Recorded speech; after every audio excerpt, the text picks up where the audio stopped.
Hi everyone, welcome to my YouTube channel. कैसे हैं आप सभी? आई होप आप सभी अच्छे होंगे। वीडियो को स्टार्ट करने के पहले मैं आपको बता दूं कि जो हमारा नया बैच है वो 8 सितंबर से स्टार्ट हो रहा है ऑफलाइन का। अगर किसी को भी ऑफलाइन ट्रेनिंग लेनी है तो नीचे दिए गए नंबर पर कॉल करके आप अपनी सीट को बुक करा सकते हैं। चलिए मैं अब वीडियो को स्टार्ट करता हूं। जैसे कि आपने थंबनेल में देखा था, आज का जो टॉपिक है कि जो मीडियाटेक के फ़ोन्स होते हैं इसमें काफ़ी प्रॉब्लम्स आती है। कई बार क्या होता है कि मीडियाटेक के फ़ोन, जैसे मैं एक एग्जांपल लेता हूं। मेरे पास एक एग्जांपल है मीडियाटेक का MT6357 CRV पावर आईसी लगी है। ऐसे जो फ़ोन आते हैं उसमें कई बार आपने देखा होगा कि डेट फ़ोन आया, सॉर्टिंग नहीं है। हमने पावर आईसी भी चेंज कर दी तब भी ऑन नहीं हुआ। हमने CPU भी रिवॉल्व कर दिया तब भी ऑन नहीं हुआ। eMMC पे भी काम किया, रैम पे भी काम किया, फिर भी सेट ऑन नहीं होता है। तो मैं आपको बता दूं, जो मीडियाटेक के फ़ोन्स होते हैं उसका पूरा कॉन्सेप्ट समझना ज़रूरी है कि जो मीडियाटेक के फ़ोन्स होते हैं उसमें क्वालकॉम के हिसाब से देखा जाए तो बहुत सारे डिफरेंसेस होते हैं। तो आज मैं मीडियाटेक के वो आपको बेहतरीन टिप्स देने वाला हूं जिससे कि अगर कोई भी मीडियाटेक का फ़ोन आए तो आप उसको ईजिली डायग्नोसिस कर पाओगे और अब आपकी दुकान से मीडियाटेक के जितने भी डेड फ़ोन आते हैं वो रिटर्न नहीं होंगे। तो चलिए वीडियो को स्टार्ट करते हैं। आज का टॉपिक रहने वाला है कि अगर कोई भी मीडियाटेक का फ़ोन आता है, जैसे मैंने आज एक एग्जाम्पल लिया 6357 CRV और वो डेड है, लो बूटिंग का है, तो उसको किस तरीके से डायग्नोसिस करेंगे। तो चलिए वीडियो को स्टार्ट करते हैं। जैसे सपोज करो ये मेरे पास एक बोर्ड है, यहाँ पे देखो इसमें ये एक Redmi 9A का बोर्ड है, या आप कोई भी बोर्ड ले सकते हो जिसमें MT6357 CRV लगी हो पावर आईसी। ये इसका प्रोसेसर है, ये इसकी रैम है, ये इसका हार्ड डिस्क है और ये हो गई आपकी पावर आईसी। ठीक है, तो आज का टॉपिक ये है कि सपोज करो आपके पास कोई डेड फ़ोन आया, ठीक है, और उसके अंदर शॉर्ट सर्किट नहीं है, BPH में भी शॉर्टिंग नहीं है और BBET पे भी शॉर्टिंग नहीं है, लेकिन फिर भी डेड है। आपने इसको सिस्टम से कनेक्ट किया, PC से कोई पोर्ट नहीं बनाया। आपने जब ऑन ऑफ को दबाया तो कई बार आपने देखा होगा ऑन ऑफ स्विच को दबाने पे 0.10 मिली एम्पियर का करंट कंजप्शन होता है, या 0.20 मिली एम का, या 0.30 मिली एम का, या 0.50 मिली एम का करंट कंजप्शन होता है, और जैसे ही आप स्विच को रिलीज करते हो तो ज़ीरो हो जाता है। तो ऐसी सिचुएशन में फिर जो स्टूडेंट्स होते हैं या आप लोग जो टेक्नीशियंस हैं, तो उसमें आप लोग का दिमाग काम करने लगता है। हो सकता है पावर आईसी ख़राब हो सकता है CPU में कोई फॉल्ट हो, लेकिन एग्जैक्ट डिसीजन नहीं ले पाते हो कि उसमें एग्जैक्ट करना क्या है। तो आज मैं इन सब चीज़ों के बारे में आपसे डिस्कस करने वाला हूँ। तो चलिए मैं आपको बताता हूँ पूरा स्टेप बाय स्टेप, बहुत अच्छे से समझना आप, ठीक है। तो देखिए जैसे इस फ़ोन की अगर हम बात करें तो ये इस फ़ोन की चार्जिंग आईसी है SGM41511 और इसके पास एक स्विचिंग कॉइल लगी है। तो सबसे पहले आप अपने फ़ोन में चार्जर लगाइए और इस कॉइल पे चेक किए, हमारा आना चाहिए 3.7 BPH बनना चाहिए। आप सबको पता है कि जब चार्जिंग आईसी यहाँ पे BPH बनाएगी तो ये BPH सप्लाई सबसे पहले आपके फ़ोन की पावर आईसी पे जाएगी। ये आपके फ़ोन की पावर आईसी है, ठीक है। तो सबसे पहले कोई भी डेड फ़ोन आया, आपने BPH चेक किया, तो BPH चेक करते आपको पता चल गया कि चलो चार्जिंग आईसी रिस्पॉन्स कर रही है। उसके बाद जब BPH पावर आईसी के अंदर आता है तो आप यहाँ पे ध्यान से देखिएगा, यहाँ पे 5 बक कॉइल लगी है, आप देख सकते हो यहाँ पे 1 2 3 4 और 5, ठीक है। तो हमारा जो दूसरा सेकेंड वे होता है रिपेयरिंग करने का, हम सबसे पहले इनके ऊपर बक वोल्टेजेस चेक करेंगे, ठीक है। तो सपोज करो ये जो कॉइल है इसको बोलते हैं VS1। VS1 यानी होता है इस कॉइल पे हमारी वोल्टेज बनती है 2.05। तो सबसे पहली वोल्टेज चार्जर लगा के चेक करो कि इस कॉइल पे आना चाहिए 2.05। इसको हाई LDO के नाम से जानते थे क्वालकॉम में, और मीडियाटेक में इसको VS1 के नाम से जानते हैं। ये जो वोल्टेज है पावर आईसी से ही निकलती है और अगेन पावर आईसी के अंदर ही जाती है और इसके LDO सर्किट को ऑन करती है। ये जो दूसरी कॉइल देख रहे हैं, ये दूसरी कॉइल एक ऐसी कॉइल होती है जो जिसपे आपके मॉडेम के वोल्टेज बनेंगे 0.6 से 1.2 के बीच में, ठीक है।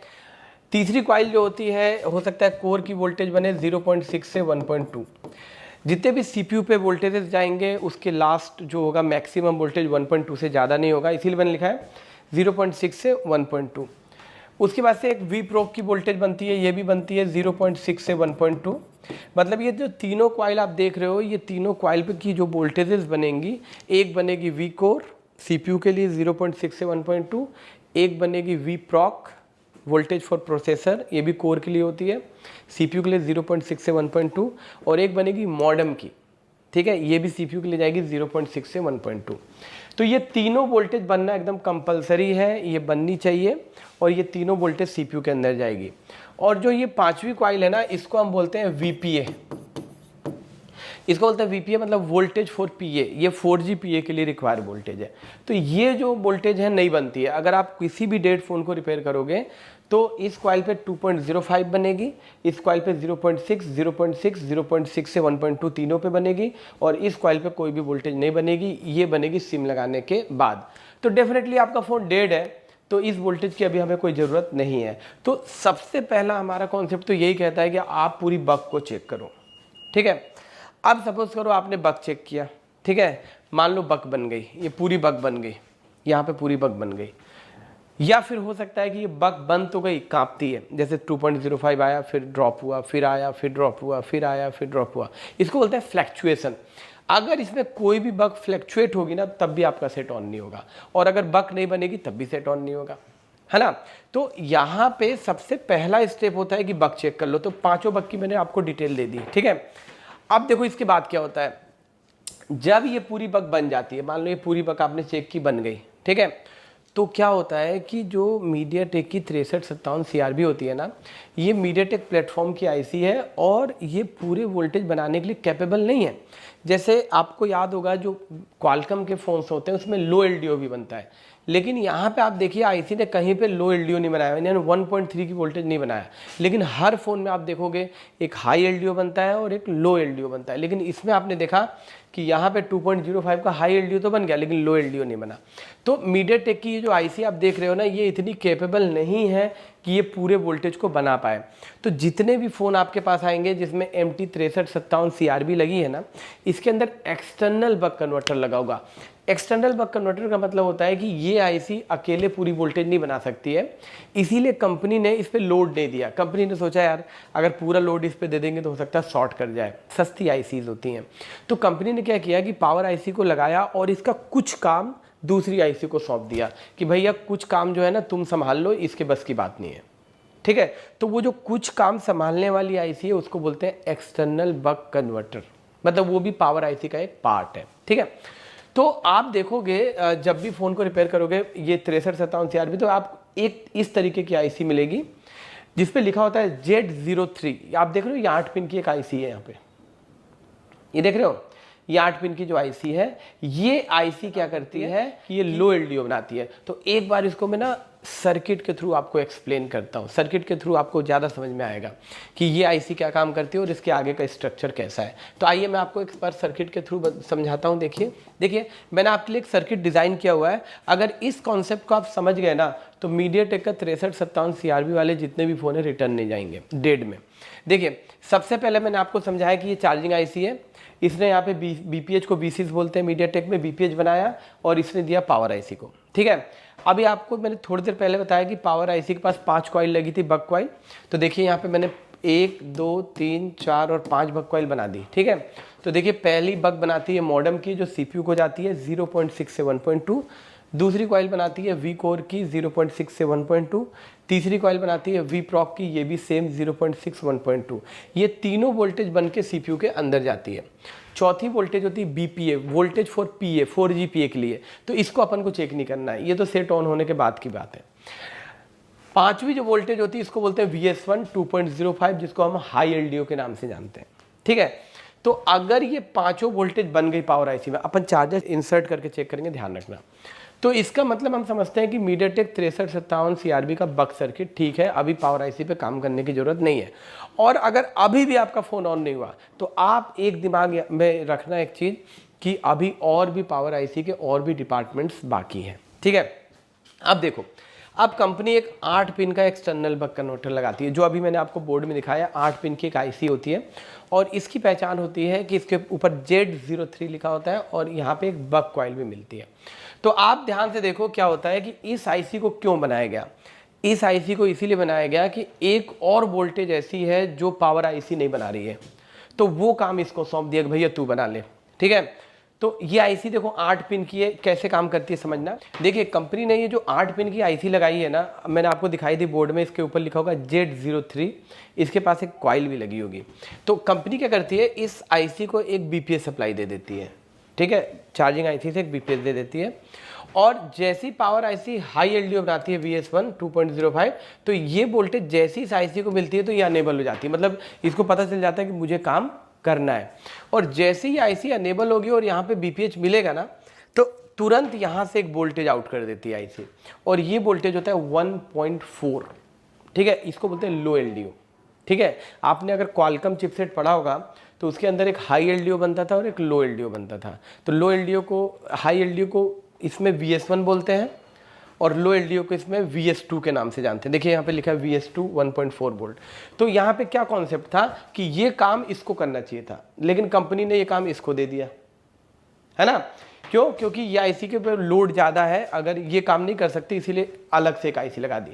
तो आप समझ गए होंगे कि ये जो वोल्टेज बनती है 1.4, ये वापस घूम के पावर आईसी के अंदर जाती है और इसके एलडीओ सर्किट को ऑन करती है। मतलब ये हुआ कि अगर ये आईसी भी खराब हो गई एक्सटर्नल बक कन्वर्टर की, और इसने 1.4 नहीं बनाया, तो यकीन मानिए आपका सेट ऑन नहीं होगा। आप बार बार पावर आईसी 1 बार 2 बार 3 बार 4 बार 5 बार 6 बार बदलते रहो, लेकिन आपका सेट ऑन नहीं होगा। भले ये पूरी वोल्टेज बनेगी, ये सब बनेगी, लेकिन ये एक्सटर्नल बक कन्वर्टर जब तक काम नहीं करेगा, लो एलडीओ नहीं बनेगा, तो ये आईसी भी ऑन नहीं होगी, मतलब आपका फ़ोन ऑन नहीं होगा। तो ध्यान रखिएगा, अगर पावर आईसी आपने चेक किया और पूरी बक बन रही है, तो आपको इस बक के आउटपुट्स को भी चेक करना है। ठीक है, अभी मैं आपको ना प्रैक्टिकल करके दिखाता हूँ कैसे चेक करना है। तो अपन सीख गए हैं कि हमारे फ़ोन में अगर जब भी हम 6357 CRB वाला कोई भी फ़ोन रिपेयर करेंगे तो 2 पावर आईसी हो गई। मतलब पावर आईसी आपके लिए आसान शब्दों में बता रहा हूँ कि एक तो पावर आईसी ये हो गई जो बक बना रही है, और एक और बक ये भी बना रही है 8 पिन की आईसी, और यहाँ पे 1.4 अपन चेक करेंगे। अगर यहाँ पे 1.4 बन गए तो ये आईसी ठीक है। अगर इस कॉइल पे 1.4 नहीं बने तो समझ लो ये आईसी क्या हो सकती है, खराब हो सकती है, इससे भी आपका फ़ोन डेड हो सकता है। तो चलो आगे चलते हैं। तो इस आईसी को कभी मिस मत करना, ठीक है, इस पे वोल्टेज आपको जरूर चेक करना है। अब ये आईसी जब ये वोल्टेज निकालती है यहाँ पे 1.4, तो ये वापस ऐसे घूम के पावर आईसी के अंदर जाते हैं और इसके एलडीओ डिपार्टमेंट को ऑन करते हैं। आपको एलडीओ पता होगा, एलडीओ मतलब पावर आईसी के अंदर बहुत सारी छोटी छोटी लो एम्पेयर की वोल्टेज बनती है, जैसे 1.2, 1.8, 1.8, डिफ़ॉल्ट ऑन, डिफ़ॉल्ट ऑफ, 2.8, 3.3, बहुत सारी एलडीओ वोल्टेज बनती है। तो ये वोल्टेज जब वापस घूम के जाती है ना, तो ये पावर आईसी के एलडीओ वोल्टेज को एक्टिव करती है। मान लो अगर ये वोल्टेज नहीं बनेगी ना, तो फिर पावर आईसी के एलडीओ वोल्टेज एक्टिव नहीं होंगे और आपका सेट ऑन नहीं होगा। अब क्या होता है कि अब हो गई अब पावर आईसी नंबर 1 और पावर आईसी नंबर 2, ये 2 पावर आईसी हो गई, है ना। तो अब इसको कंप्लीट पावर आईसी तो बोलोगे नहीं, क्योंकि ये तो एक ही बक बना रहा है, इसीलिए इसका नाम होता है एक्सटर्नल बक कन्वर्टर। ठीक है, अब क्या होता है कि जब ये दोनों आईसी ऑन हो गई, मान लो, ठीक है, समझना, दोनों आईसी ऑन हो गई, तो दोनों आईसी ऑन होने के बाद अभी एक और पावर आईसी का पार्ट बाकी है। अगर वो खराब होगी तब भी आपका सेट ऑन नहीं होगा। अब देखो ये जो 1.4 वाली जो सप्लाई है, ये फिर यहाँ से देखो निकलती है, ये देखो यहाँ से ऐसे निकली, और ये फिर एक और आईसी को मिलती है जो 6 वोल्ट की आईसी है। देखो यहाँ पे इसको बोलते हैं एलडीओ। तो यहाँ पे आप देखो 1.4 वोल्ट आते हैं, जो इस आईसी ने बनाया, वही वाली वोल्टेज का यूज़ पावर आईसी में भी कर लिया, और इसी वोल्टेज को दे दिया इस 6 वोल्ट की आईसी को। आपको पता है इस 6 वोल्ट की आईसी का क्या काम है? इस 6 वोल्ट की आईसी का काम है कि ये जो 1.4 वोल्ट बनी है ना, इसको लेना और आउटपुट में 1.2 निकालना, मतलब 0.2 वोल्ट को ड्रॉप करेगी। 1.4 इनपुट लेगी और आउटपुट देगी 1.2, तो 0.2 ड्रॉप हुआ, और ये वोल्टेज फिर से सीपीयू के अंदर जाएंगे और ये बक का काम करेंगे। मतलब ये हुआ कि हमको एक और वोल्टेज की जरूरत है, VA12 बक 0.6 से 1.2 जो बनती है। ये वोल्टेज यहां बननी थी, लेकिन ये आईसी वीक है। ये ऐसा डिज़ाइन किया गया MT 6357 CRB के अंदर वो कैपेबिलिटीज़ नहीं है कि वो लो एलडीओ भी बना ले और VA12 भी बना ले। इसीलिए कंपनी ने इस आईसी को बोला कि भैया तू ये 5 ही वोल्टेज बना, 6ठी के लिए हमने ये रखा और 7वीं के लिए ये रखा आईसी। तो आप देखो जब 1.4 वोल्ट की सप्लाई इस आईसी में मिलती है, तो ये एलडीओ का काम है कि 0.2 को ड्रॉप करता है और यहाँ पे निकालता है 1.2, और ये एक नई बक बनती है जिसका नाम है VA12, और ये सप्लाई चली जाती है सीपीयू पे, और अब जाके आपका फ़ोन ऑन होता है। मतलब पूरे बक सर्किट को कंप्लीट करने के लिए यहाँ पे 3 आईसी लगी। आईसी नंबर 1 आईसी नंबर 2 और आईसी नंबर 3। ठीक है, अब आप बोल रहे होगे कि ये आईसी कहाँ लगी है, मैं दिखाता हूँ आपको कहाँ लगी है। देखो देखो, आईसी नंबर 1 ये हो गई जो 5 बग बनाती है, आईसी नंबर 2 ये हो गई जो एक 1.4 का लो एलडीओ बनाती है जिसको VS2 बोलते हैं, और आईसी नंबर 3 दिखाऊं जो 6 बॉल की आईसी थी वो लगी है आपकी ये वाली। इसका काम है 1.4 को लेना और उसको 1.2 में कन्वर्ट करके सीपीयू को देना। तो अगर भाई साहब ये भी आईसी खराब हो गई ना तब भी आपका सेट ऑन नहीं होगा। ठीक है, तो इसका मतलब क्या समझ में आया कि जब भी कोई डेट फोन आता है तो पहले पावर आईसी को पूरी बग 5 चेक करो, फिर एक्सटर्नल बग कन्वर्टर का 1.4 चेक करो, और फिर ये 6 बोल का जो एलडीओ लगा है इसका आउटपुट का 1.2 चेक करो। तब जाके आप बोलोगे कि मेरा बग सर्किट ठीक है। अगर एक भी खराब हुई, एक भी वाटर डैमेज हुआ तो आपका सेट ऑन नहीं होगा। ठीक, अभी मैं आपको चेक करके भी दिखाऊंगा पूरा हार्डवेयर से कि आपको किस तरीके से करना है। अब आगे एक और बात बताता हूं मैं। देखिए आप ध्यान से देखिएगा, थोड़ा गौर कीजिएगा इसको। यहाँ पे थोड़ा मैं बड़ा कर देता हूँ थोड़ा सा आपको समझने के लिए। अब यहाँ देखो, यहाँ पे अनेबल आया और यहाँ पे BPH आया, तो इसने आउट निकाल दिया 1.4 VS2। अब देखो जो आउटपुट यहाँ से निकल रहा है ना 1.4, ये निकल के इस आईसी पे भी जा रहा है और ये पावर पे भी जाता है। ठीक है, अब यहाँ पे देखो, यहीं से आउटपुट से यहाँ पे एक रजिस्टर लगी है 309 किलो ओम की और 215 किलो ओम की। इसको बोलते हैं वोल्टेज डिवाइडर सर्किट, क्योंकि एक R1 पुल अप लगा है और एक R2 पुल डाउन लगा है, तो इसको बोलते हैं वोल्टेज डिवाइडर सर्किट। तो ये इस सर्किट से, जैसे मान लो कि यहाँ पे जैसे 1.4 आ रही है मान लो यहाँ पे, ठीक है, तो एक वोल्टेज डिवाइडर लगा के इसी वोल्टेज को आईसी को फीडबैक बनाया। फीडबैक का मतलब होता है कि इस आईसी को भी पता चलना चाहिए कि मेरा आउटपुट क्या जा रहा है, मतलब जो यहाँ से आउटपुट निकल रहा है वो आउटपुट का इंफॉर्मेशन इस पिन से इस आईसी को भी पता चल रहा है। ठीक है, एक वोल्टेज डिवाइडर के थ्रू। क्लियर है? तो आप वोल्टेज डिवाइडर कैलकुलेटर से निकाल सकते हो कि यहाँ पे 1.4 है तो यहाँ पे कितना पहुँचेगा। ठीक है, अब मान लो गलती से मैं एक बात बोलता हूँ, इन दोनों में से एक भी रजिस्टर निकल जाए, अगर गलती से इन दोनों में से एक भी रजिस्टर निकल जाए तो यहाँ से जाने वाली वोल्टेज में वेरिएशंस आ जाएंगे, डिस्टर्बेंस हो जाएगी और आपकी आईसी काम करना बंद कर देगी। क्योंकि आईसी को भी पता होना चाहिए कि भैया मेरा आउटपुट कितना है। अगर उसको फीडबैक नहीं मिलेगा तो आईसी सोचेगी लगता है कि मैं सही तरीके से काम नहीं कर रही हूँ और वो अपना आउटपुट बंद कर देगी। मतलब ये हुआ कि अगर इन दोनों रजिस्टर में से एक भी रजिस्टर मान लो टूट के निकल जाती है, मान लो एग्जाम्पल इसी आईसी के पास लगती है, तो इस कंडीशन में भी आपका फ़ोन डेड हो जाएगा। ये ध्यान रखना। और यही सर्किट यहाँ भी है, देखो यहाँ पे, यहाँ देखो यही सर्किट यहाँ भी है, देखो ध्यान से, यहाँ पे देखो ध्यान से, जो यहाँ पे आउटपुट जा रहा है, देखो यहाँ से आउटपुट निकल रहा है ये, अब उसी में से देखो एक वोल्टेज डिवाइडर बना है और उसी के थ्रू यहाँ पे फीडबैक आ रहा है। ठीक है, तो अगर ये रजिस्टर निकल जाए या ये रजिस्टर निकल जाए, ये ग्राउंड निकल जाए, तो इसका फीडबैक जो है ना वो सही नहीं आएगा, मतलब वोल्टेज में चेंजेस आ जाएंगे और ये आईसी आउटपुट देना बंद कर देगी, है ना, और आपका फ़ोन डेड हो जाएगा। ठीक है, तो आप तो समझ गए होंगे कि अगर कोई भी डेड फ़ोन आया बाय द वे कोई भी डेड फ़ोन आता है तो सबसे पहला अपना काम क्या होगा ये मीडियाटेक का, कि अगर आपको कोई भी फ़ोन में 6357 CRB दिख गई तो आप सोचोगे कि मेरे को ना 3 आईसी चेक करनी है। सबसे पहले मेन पावर, दूसरा 8 पिन का लो एलडीओ और तीसरा ये वाला एलडीओ, है ना। इन पाँचों कॉइल पे पहले वोल्टेज चेक करनी है, अगर बन गई तो इसका आउटपुट चेक करना है 1.4, नहीं बना तो ये 2 रजिस्टर भी रिस्पॉन्सिबल हो सकती है और आईसी भी क्या हो सकती है, ख़राब हो सकती है। फिर इस आईसी का आउटपुट चेक करना है 1.2, अगर 1.22 नहीं बना तो आईसी भी ख़राब हो सकती है और ये दोनों रजिस्टर में भी प्रॉब्लम आ सकती है। ठीक है, तो चलिए मैं इसका ना प्रैक्टिकल करके दिखाता हूँ कि कैसे आप इसको डायग्नोसिस करोगे। ठीक है, मुझे उम्मीद है कि ये जो थ्योरिकल पार्ट आपको बहुत अच्छा समझ में आया होगा। मैं अपनी तरफ से पूरी कोशिश करता हूँ कि आसान शब्दों में आपको समझा पाऊँ ताकि आपकी रिपेयरिंग आसान हो सके। ठीक है, बाकी हम लोग क्लासेस में और भी इसका एडवांस लेवल बताते हैं, क्योंकि इसके बाद आई है 6358, 6359 और 6365, है ना।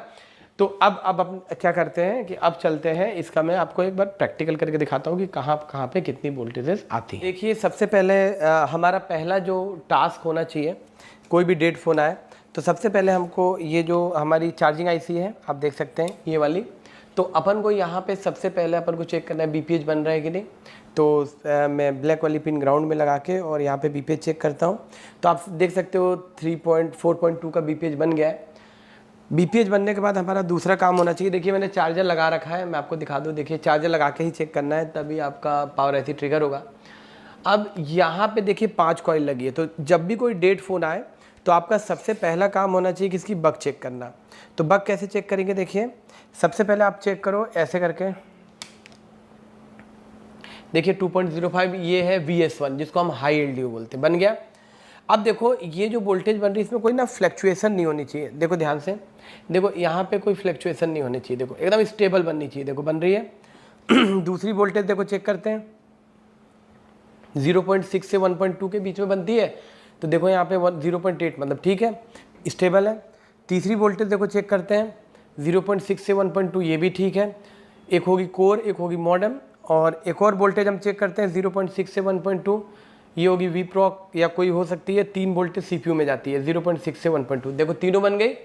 और ये जो कॉइल है इस पर कोई वोल्टेज नहीं बनेगी, आप देखो यहाँ पे जब मैं चेक करता हूँ तो कोई वोल्टेज नहीं है, 0 वोल्टेज है। तो इस तरीके से आपने देखा कि हमने 4 वोल्टेज चेक कर ली, 5 वोल्टेज, जिसमें से एक नहीं बनती है, उसका नाम होता है VPA। तो सबसे पहले कोई डेड फोन आए ना तो पहले तो ये 5 वोल्टेज आप चेक कर लो, ठीक है। अब ये 5 वोल्टेज चेक करने के बाद अभी भी पावर IC का बग सर्किट पूरा नहीं हुआ, आपको ये देखना है कि इसमें एक 8 पिन का एक्सटर्नल बक कन्वर्टर लगा है, जिस पे देखो मैं ये दिखाया था आपको, इसके ऊपर जो कॉइल है इस पे 1.4 चेक कर लो। अगर इस पे 1.4 नहीं बना तो हो सकता है कि ये वाली IC खराब है, या हो सकता है जो फीडबैक की जो रजिस्टर नहीं लगती है ये वाली, ये अगर एक भी निकल गई ना तब भी IC आउटपुट नहीं देगी और सेट ऑन नहीं होगा। और अगर ये IC खराब हो जाए तब भी। तो एक बार हम इस कॉइल पे चेक करेंगे, इस कॉइल पे बनना चाहिए 1.4, पहले ही चेक करो। इसको बोलते हैं VS2 लो LDO, देखो बन गए, ये बन गए 1.4, तो इसका मतलब होता है कि ये IC काम कर रही है, इस पे काम करने की जरूरत नहीं है, अगर नहीं बनी तो इस पे काम करना है। उसके बाद तीसरी जो IC लगी है वो ये लगी है, देखो ये जो IC है इसको LDO बोलते हैं। ये IC का काम होता है कि इस IC में वो जो अभी 1.4 बनी थी ना, वो इस IC में यहाँ पे आती है, देखो यहाँ पे आ गई। अब ये IC का काम ये है कि इस वोल्टेज को 1.4 यहाँ आएगी और यहाँ से निकालेगी 1.2, देखो यहाँ पे निकल गई, और ये वोल्टेज चली जाएगी CPU के अंदर।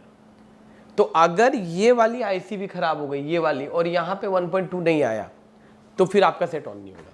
या ये जो 2 रजिस्टर देख रहे हो याली, इसमें से एक भी रजिस्टर टूट के हट गई तो इस IC को फीडबैक नहीं मिलेगा, फीडबैक नहीं मिलेगा तो तब भी आपका CPU पे वोल्टेज नहीं जाएगी और सेट ऑन नहीं होगा, और पूरी बकें फ्लैक्चुएट होने लगेगी। मैंने जो 5 बग चेक की ना वो सब कांपने लगेगी।